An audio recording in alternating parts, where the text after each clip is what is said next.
सूरज की पहली किरण से आशा का सवेरा जागे, चंदा की किरण से घुलकर घन घोर अंधेरा भागे।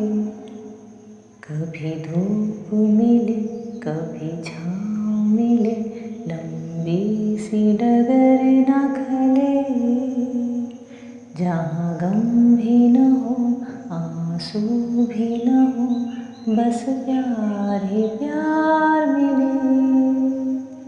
आ चल के तुझे मैं लेके चलूं एक ऐसे गगन के तले, जहाँ गम भी न हो आंसू भी न हो, बस प्यार ही प्यार पले। जय श्री कृष्णा मेरी सोल फैमिली, आध्यात्म आपके अपने चैनल पर आप सबका बहुत बहुत स्वागत है। आज मैं मेडिटेशन के एक नए आयाम को बताने जा रही हूँ, जो कि बहुत ही सुंदर है, बहुत। और ऐसा मेडिटेशन करके आप अपने आप में खुद को इतना बेहतर, इतना अच्छा महसूस करेंगे कि जैसा आप कभी सोचे नहीं होंगे। आज मैं किसी चक्रास के बारे में नहीं बताने जा रही हूँ, ना ही कोई प्राणायाम या फिर योगासन के बारे में। आज मैं ऐसा मेडिटेशन बताने जा रही हूँ जिसको मेडिटेट करके आप अपनी डेली रूटीन की लाइफ में बहुत ही बदलाव महसूस करेंगे, और जो मेरे जीवन का एक बहुत ही बहुमूल्य हिस्सा है। मेरे मेडिटेशन करने के तरीके का वह बहुत महत्वपूर्ण हिस्सा है। आज मैं आप लोगों से वही शेयर करने जा रही हूँ। मैं 5 मुख्य ऐसे कारण बताऊंगी जिसे करके आप बहुत ही अच्छा फील करेंगे। मेडिटेशन होता क्या है, पहले यह समझना चाहिए। किसी के कह देने से कि मेडिटेशन कर लो, योगा कर लो या व्यायाम कर लो, उतनी रुचि नहीं बढ़ती, उसमें उतना मन नहीं लग पाता। हम जब भी किसी चीज़ के गुणों को जान जाते हैं, चाहे वह कोई दवा ही क्यों ना हो, अगर कितनी भी कड़वी हो, पर हमें पता है कि उसको खाने से हमें इसका ऐसे लाभ मिलेगा, उसमें इतनी गुण है, तो हम उसे बिना किसी हिचक के ले लेते हैं। ऐसे भी किसी भी चीज़ को करने से पहले उसके मूल आधार को जान लेना चाहिए कि इससे हमें क्या फ़ायदे मिलेंगे। हम अपने दिनचर्या में इसको शामिल कर रहे हैं, इसके लिए समय दे रहे हैं, तो इससे हमें क्या लाभ मिलने वाला है। अगर कोई आपसे कह दे कि इससे आपको खुशी, प्रसन्नता, मन मगन होके जो झूमता रहता है, सबसे प्रेम, उत्साह और शांत एकदम आप महसूस करने लगोगे, तो शायद ही कोई हो कि उसको प्राप्त न करना चाहे। और मेडिटेशन वही चीज़ देता है हमें। पर मेडिटेशन के भी कई लक्षण होते हैं, कई रूप होते हैं, कारण होते हैं। ऐसा नहीं कि हर कोई बस आसन लगा करके और ध्यान में बैठ कर के ही मेडिटेशन करता हो, जिससे हमारा माइंड बिल्कुल हील हो जाए, हमारा स्ट्रेस दूर हो जाए, हमारा तनाव बिल्कुल रिलीज हो जाए, तनाव रहे ही ना। इन सबको हटा करके जो उसकी जगह पर एक प्रतिक्षण आनंद का अनुभव, प्रसन्नता का अनुभव महसूस कराने लगे, वह मेडिटेशन होता है। और वह आपको जिस किसी भी चीज़ से प्राप्त हो रहा है, तो समझ लीजिए कि आप उससे मेडिटेट हो रहे हो। आपका अभ्यास उसमें जारी है। भले आप किसी जगह बैठ करके मंत्रों के उच्चारण नहीं कर रहे हो, ध्यान नहीं लगा रहे हो, कभी कभी उल्टा हो जाता है कि हमें उसी का डिप्रेशन हो जाता है कि अरे हमें मेडिटेशन करना है, हमें करना है, सुबह टाइम नहीं मिल रहा है, शाम को टाइम नहीं मिल रहा है, घर में इतने सारे काम है, कुछ न कुछ जैसे हम उसी में उलझ जाते हैं। बैठते भी हैं तो ध्यान लगा ही रहता है घर के कामों में, फिर आप कहाँ हील हुए? आपको वो खुशी, वो जो चीज़ एक्चुअली जो मेडिटेशन करने पे जो हमें प्राप्त होता है, आपको कहाँ मिला फिर वो? तो कितने दिन कोई इसको कर पाएगा? फिर नहीं कर सकता। इसके लिए इनके सारे पहलुओं से जुड़ना चाहिए, सब चीज़ों को अच्छे से समझना चाहिए। जैसे कि भगवान को प्राप्त करने के लिए कई मार्ग बताए गए हैं, कई मार्ग। ऐसा नहीं है कि बस पूजा करो, प्रतिदिन उनकी आरती करो, भोग लगाओ तो मिलेंगे। जो वन में चले जाते हैं सन्यासी, कहाँ पूजा करते हैं? क्योंकि उनका मार्ग अलग है। जो कर्म योग से जुड़े हैं, उनके पास समय नहीं है, संसार गृहस्थ में पर समय नहीं है, पर भगवान के भक्त हैं, उनके पास उनका अलग मार्ग है। पर मिलते सबको ईश्वर है, उस परमात्मा की प्राप्ति सबको होती है। उसके बस कुछ जो मूल उसके नियम होते हैं वह रहे कि कोई अधर्म ना हो, उस मार्ग में भी चल के उनसे कोई अपराध ना बने। ऐसे ही मेडिटेशन का भी है। सिर्फ एक जगह बैठ करके आप करो वही ज़रूरी नहीं है। अगर आप उससे हील नहीं हो रहे हो, रिलैक्स नहीं महसूस कर रहे हो, तो फिर वो आपको उसका कोई लाभ नहीं मिलेगा। आज मैं इसमें 5 मुख्य कारण, वैसे तो बहुत सारी चीज़ें हैं, सिर्फ 5 जो कि मैं भी अपने जीवन में अपनाती हूँ और ज़्यादा करती हूँ। एक जगह बैठ करके करने के बजाय इसको ज़्यादा करती हूँ, क्योंकि अभी मेरी दिनचर्या वैसी ही है।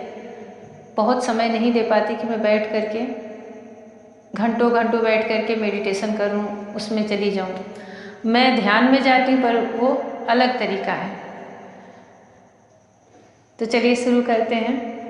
सबसे पहले इसका पहला स्थान जो आता है वो है संगीत का। अगर आपको संगीत पसंद है तो यह बहुत अच्छी बात है, बहुत ही अच्छी बात है।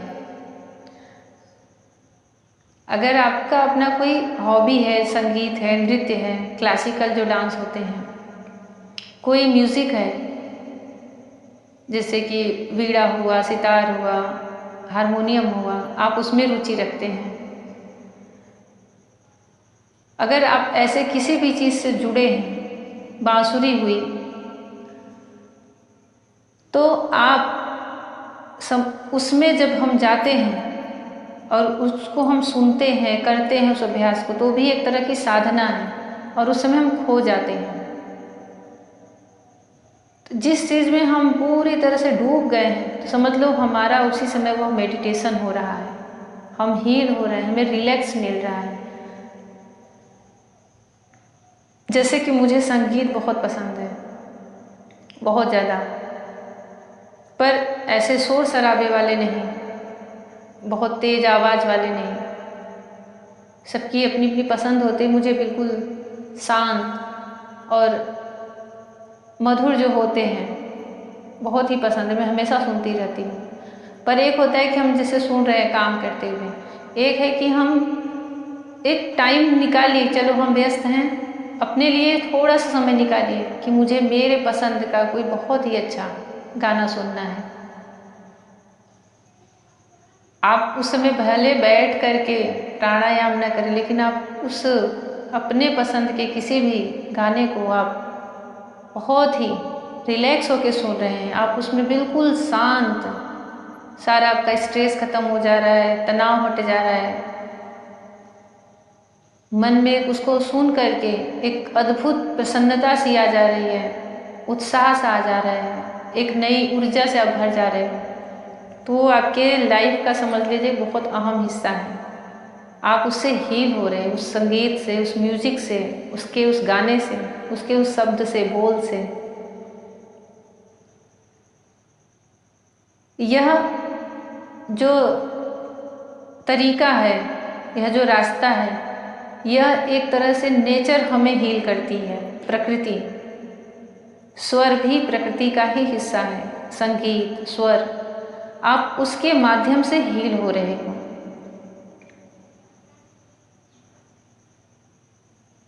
तो जब भी आपको लगे कि मुझे बहुत स्ट्रेस लग रहा है, मैं कुछ सोच समझ नहीं पा रहा हूँ, तो नहीं, ध्यान नहीं लगेगा उस समय, क्योंकि अभ्यास नहीं है, सब एक जैसे नहीं रहते। तो आप अपने खुद को अपने पसंद के किसी संगीत में कुछ देर के लिए समय दीजिए। आप उसी में, उसी के साथ घुल जाइए। यह बहुत ही अच्छा असर करता है, पॉजिटिव असर करता है हमारे ऊपर। अब दूसरे नंबर का बताती हूँ। दूसरा है नेचर, खुद प्रकृति। अगर आपके आसपास फूल, पौधे, पेड़, बगीचे कुछ भी है तब तो बहुत अच्छी बात है। और नहीं है, आपने गमलों में रखे हैं, खिड़कियों में रखे हैं, वहाँ कुछ देर अपने मनपसंद के पौधे लगाए हैं, उसमें फूल खिले हैं, पूरी प्रकृति से जुड़ा हुआ है। अगर ऐसा है तब तो बहुत, वो आप वहीं पे टाइम निकालिए।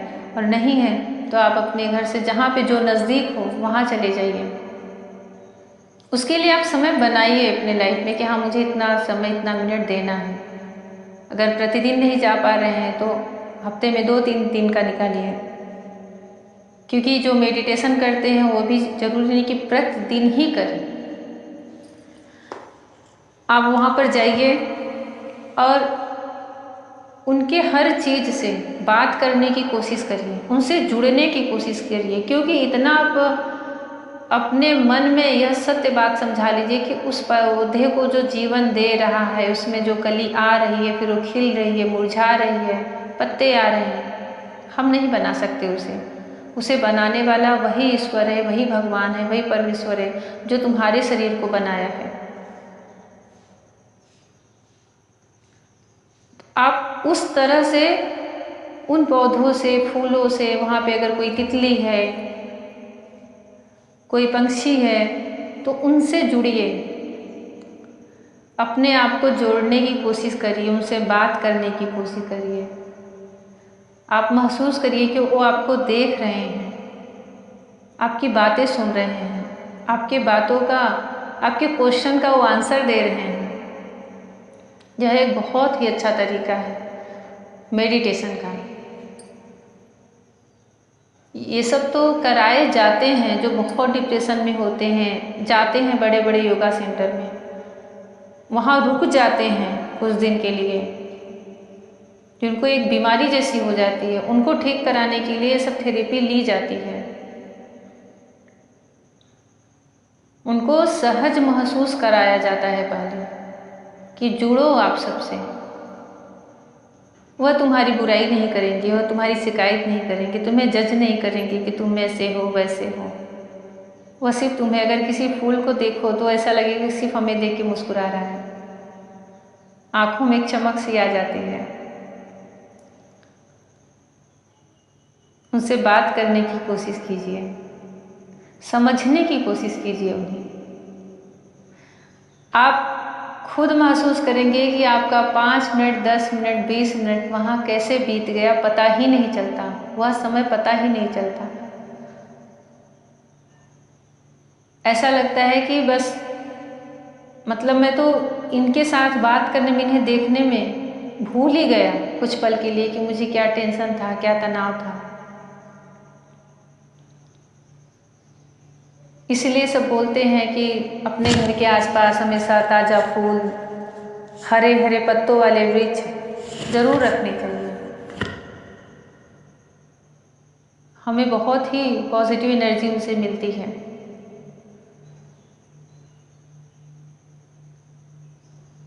अब तीसरे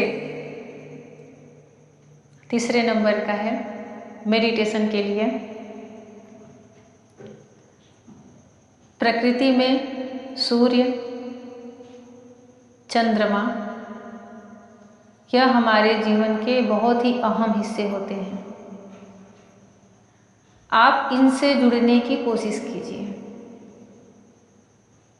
ये जो भी मैं आपको बता रही हूँ, यह सब मेरा खुद का किया हुआ, खुद का एक्सपीरियंस है, खुद पे किया हुआ है। ये ऐसा नहीं कि मैं कहीं से पढ़ के या सुन के बता रही हूँ। जो खुशी आपको चार लोगों के बीच में नहीं मिलेगी, आप एक खुले पेड़ पौधों फूलों से भरे हुए जगह में आप नृत्य करके देखो, आपको लगेगा कि जैसे सारा ब्रह्मांड मुझे देख रहा है। बहुत ही अद्भुत, बहुत ही अद्भुत लगता है।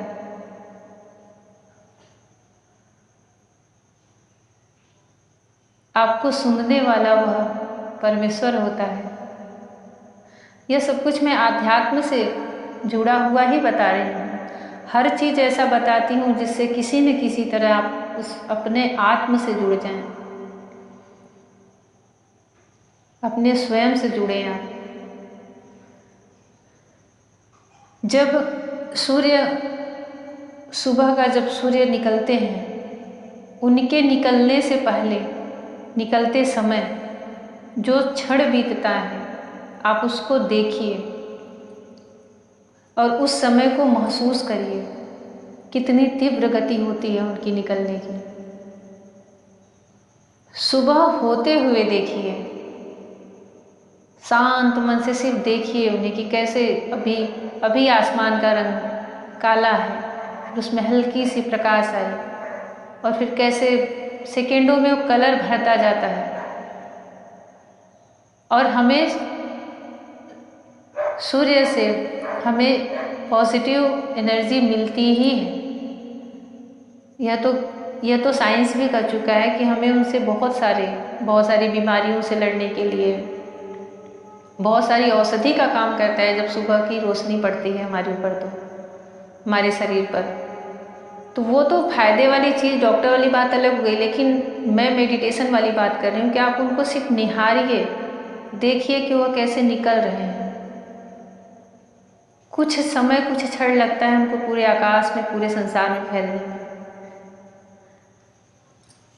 न वह डूबे हैं, न वह अस्त होते हैं, न ही वह निकलते हैं।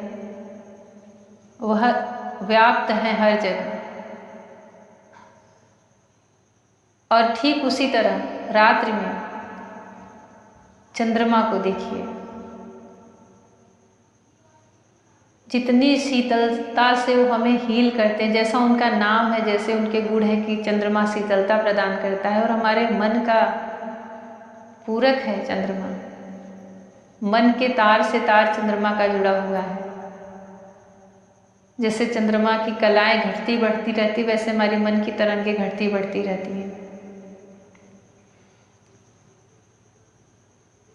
रात्रि में उनको देखिए, जितना भी आसमान में दिख रहे हैं। अगर छत पे देखने का सौभाग्य है तो बहुत अच्छी बात है। लेट करके उनको शांत मन से देखिए।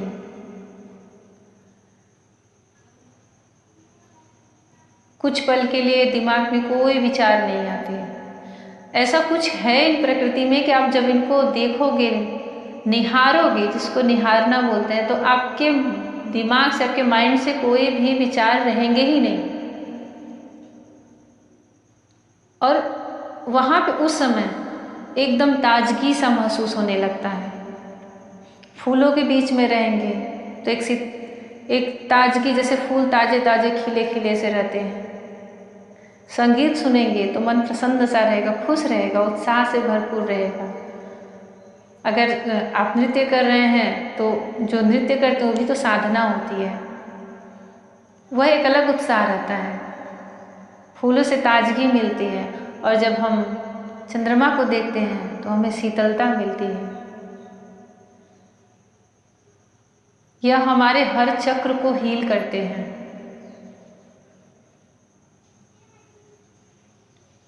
हमारे मन को स्वस्थ करते हैं। मन की बीमारियों को दूर भगाते हैं। अब मैं चौथे नंबर का बताती हूँ मेडिटेशन का, जो अपनी लाइफ से जुड़ा हुआ हिस्सा होता है, वह है जल।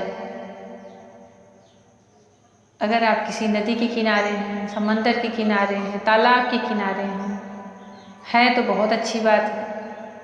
हमारा एक घर था, हमारे पापा का घर था। जब हम रात को छत पे सोते थे और सुबह उठते थे तो सामने गंगा जी दिखती थी, और मैं हर दिन अपनी इस सौभाग्य को बहुत धन्य धन्य मानती थी। आंखें खुलती थी तो सामने गंगा जी, दूर थी थोड़ी लेकिन बहुत ही सुंदर दिखती थी ऐसे बहती हुई। हमारा घर सबसे ऊंचा था, तो किसी भी घर के या दीवारों के बीच में आड़ नहीं आती थी। सीधा गंगा जी के किनारे के ऊंचे ऊंचे पेड़। एक होता है कि हम नदी देख रहे हैं, तालाब देख रहे हैं, पर मुझे तो साक्षात गंगा जी, हम सब जब छत पे सोते थे तो वहाँ से बिस्तर पे लेटे लेटे वो दिखती थी, क्योंकि हमारी बाउंड्री ऐसी थी कि उसमें से वो दिखती थी। बहुत सुंदर अनुभव होता था। और आज इतने साल बीत गए हैं, आंखें बंद करती हूँ कभी कभी तो सब जो अनुभव उस समय सुबह के समय होता था, जब एकदम, एक तो छत पर जब सुबह होती है तो वो तो बहुत ही अच्छा अनुभव, बहुत ही अच्छा, जो ठंडी एकदम शुद्ध हवा चलती रहती है। हमारे छत पर मोर आते थे, हम सो के उठते थे तो मोर कहीं इधर बैठे रहे, कहीं उधर बैठे हैं। बता नहीं सकते कि हमें अंदर से कितनी खुशी मिलती थी। ये पता था कि समय हर समय नहीं रहेगा, आज है कल ये भी समय निकल जाएगा। तो ऐसा लगता था मैं सबको भर लूँ, अपने मन में भर लूँ, क्योंकि जो कभी कभी भगवान हमें जैसे गिफ्ट दे देते हैं, हम सोचे भी नहीं रहते और हमें हमारे सोच से बहुत अधिक दे देते हैं, पर हम उस समय उस चीज़ को नहीं महसूस कर पाते। अक्सर सब में यही देखा गया है कि कोसते कोसते कोसते कोसते पूरी लाइफ निकाल देते हैं, कितना भी उनके पास हो पर वो कोसते ही रहते हैं। अपने नसीब को कोसेंगे, भगवान को भी कोसेंगे, घर वालों को कोसेंगे। पता नहीं भगवान जाने वो अपने आप को कितना महान समझते हैं कि वो उनसे कुछ बिगड़ा नहीं रहता, बस वो दूसरों को ब्लेम करते रहते हैं, इससे हो गया, इससे हो गया, इससे हो गया, इस वजह से हो गया। लेकिन उनके आसपास कितना सब कुछ भगवान दिए हैं खुश रहने के लिए, उस पर उनकी नज़र ही नहीं जाती। उनमें बारीकी से देखो तो हर जगह पहले तो मन संतुष्ट होना चाहिए। किसी भी चीज़ के लिए पहले मन संतुष्ट करना सीखना, अगर नहीं हो रहा है तो सीखो। हमसे जो नीचे हैं, हमसे जो कम में हैं, उन्हें देखो।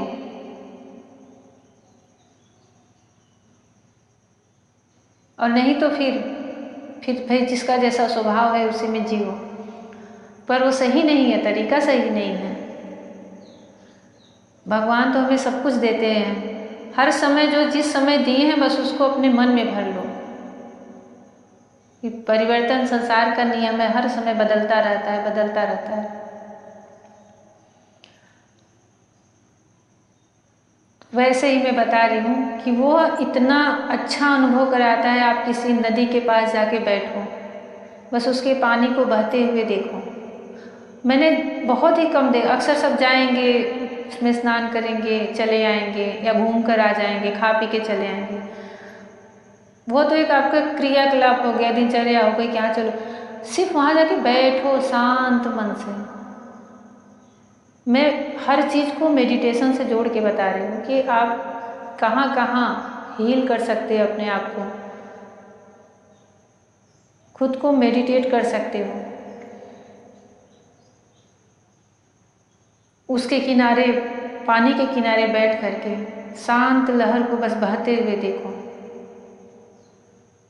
जिसने भी बनाया है सोचो क्या हम कभी बना सकते हैं इसे? नदी कोई बना सकता है? छोटा मोटा तालाब, झील बना, नदी, बहती हुई नदी कौन बना सकता है? बहुत सुंदर, बहुत ही अच्छा महसूस होता है, बहुत अद्भुत लगता है। जैसे पानी हमें भिगोती है ना, आप उसको ध्यान से देखो तो ऐसा लगेगा कि हमारा मन भी भीग गया है इससे।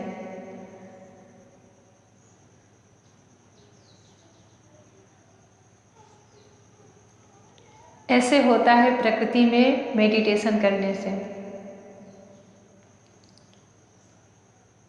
और पांचवा, वैसे तो बहुत हैं लेकिन मैं 5 ही बता रही हूँ। पांचवा है, जो आपका सोलमेट हो।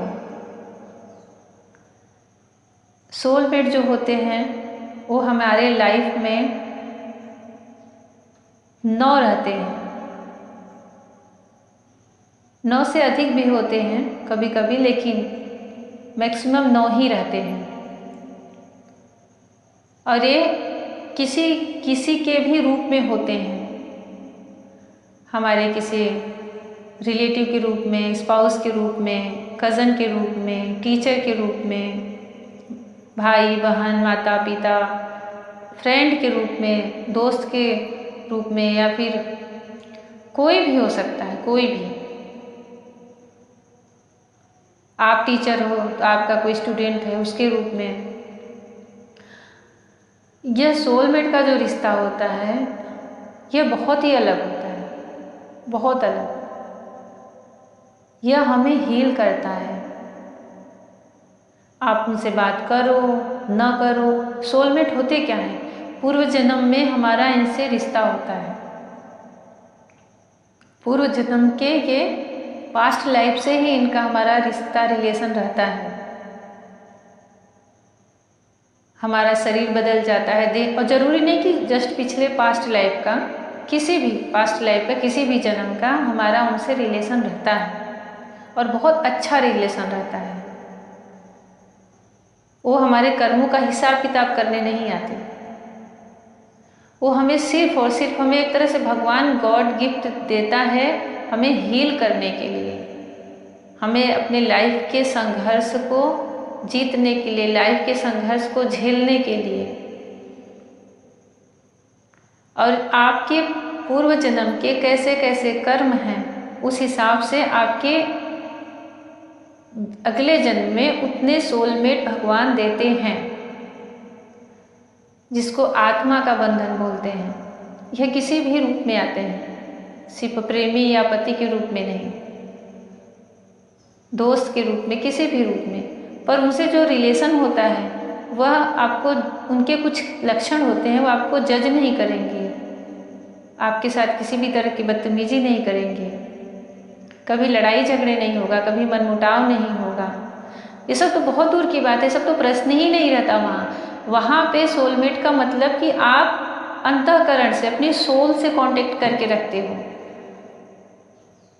आपके क्वेश्चन आंसर सिर्फ अंतःकरण से चलता रहता है, वहाँ पे क्वेश्चन आंसर का आदान प्रदान होता रहता है, बातचीत होती रहती है। तो ये 5वां मेडिटेशन मैं बता रही हूँ कि जो आपके सोलमेट हैं, जब आपको लगे आप उनसे एक टाइम निकालो और उनसे बातें करो।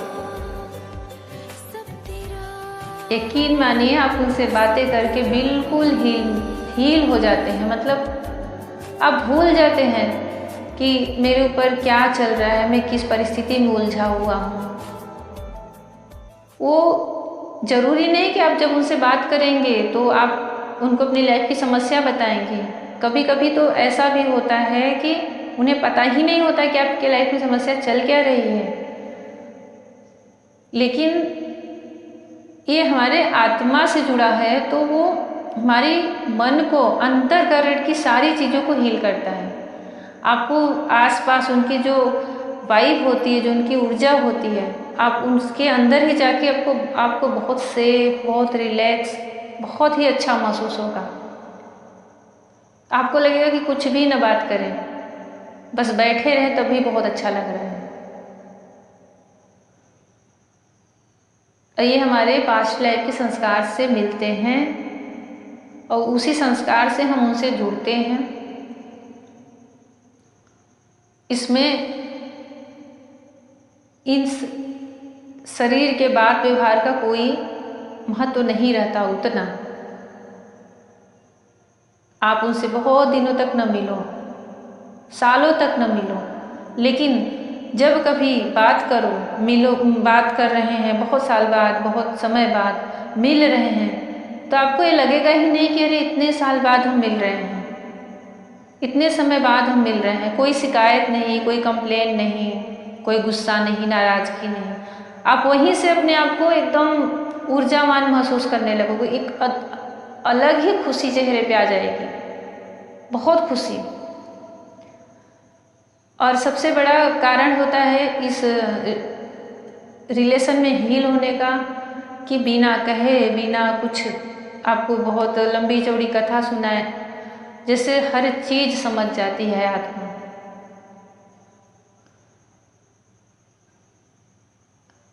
आत्मा जो हमारी होती है, सोल, वो बहुत ही पावरफुल होती है, बहुत ही।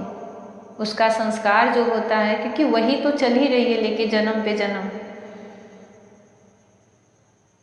ये एक्चुअली मैं आज जो मेडिटेशन का बता रही हूँ, ये अलग है थोड़ा।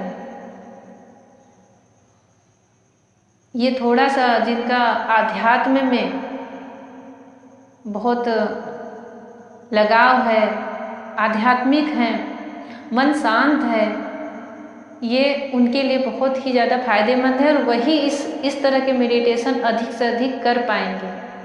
नहीं तो किसी को ऐसे ले जाके बैठा दो नदी किनारे, ऊबने लगेगा। बगीचे में बैठा दो उसको, वहाँ नींद आने लगेगी।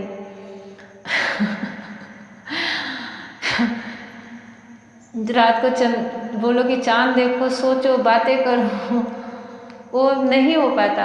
मन वैसा होना चाहिए। तो ये थोड़ा सा अलग है। मतलब एक तरह से देखा जाए तो यहाँ की सोल जो है वो भी हील होती है। बहुत ही अच्छी प्रक्रिया है यह खुद के ऊपर मेडिटेशन करने के लिए। जैसे एक माँ के 2 बच्चे हैं, मम्मी पापा घर वाले तो एक ही जैसे खाना, एक ही जैसे परवरिश दे रहे हैं, परंतु जब वो बड़े होते हैं तो बिल्कुल अलग नेचर मिलता है। बहुत सारे लोगों में, हर घर में देखा जाता है। क्या है, आपने तो जो संस्कार दिए एक जैसे दिए ना, लेकिन वह उनके सोल के संस्कार होते हैं कि एक बहुत धार्मिक हो गया, एक बहुत नास्तिक हो गया, एक बहुत शांत हो गया, तो बहुत बात करने वाला हो गया। बहुत सारे ऐसे डिफरेंस देखने को मिलते हैं। यह उनकी सोल के संस्कार होते हैं। हमारी बॉडी सब कुछ लेके चलती है, सब कुछ। यही तो जानना होता है इस आध्यात्म में। जब आप इसको जानने लगते तो ऐसे लगता है कि आपको किसी ब्रह्मांड की कोई चाबी दे दिया है। आध्यात्म होता क्या है? उस यूनिवर्स को जानने की एक चाबी है, उसको खोलने की। आप उससे जुड़ोगे तो एक एक दरवाजे, एक एक उनके जो होते हैं गेट, वो खुलते जाते हैं और आपको नया नया एक्सपीरियंस, अनुभव प्राप्त होने लगता है। और वह हमारे पूरे जीवन को बदल देता है, हमारे जन्म मृत्यु को बदल देता है, हमें मोक्ष तक पहुंचा देता है, मुक्ति तक पहुंचा देता है, उस परमेश्वर तक पहुंचा देता है।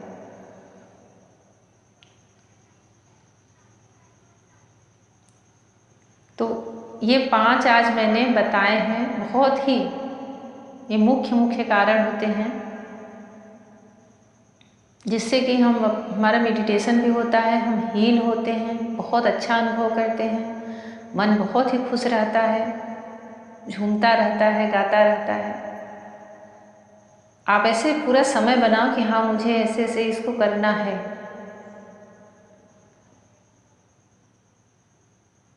और ये आपके ऊपर निर्भर करता है कि आप अपने आप को कितना खुश रखना चाहते हैं, कितना प्रसन्न रखना चाहते हैं।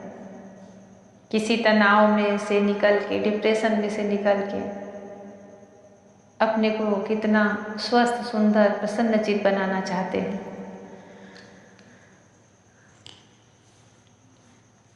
खुश रहिए, स्वस्थ रहिए, मस्त रहिए और प्रकृति से जुड़िए, खुद से जुड़िए। जय श्री कृष्ण।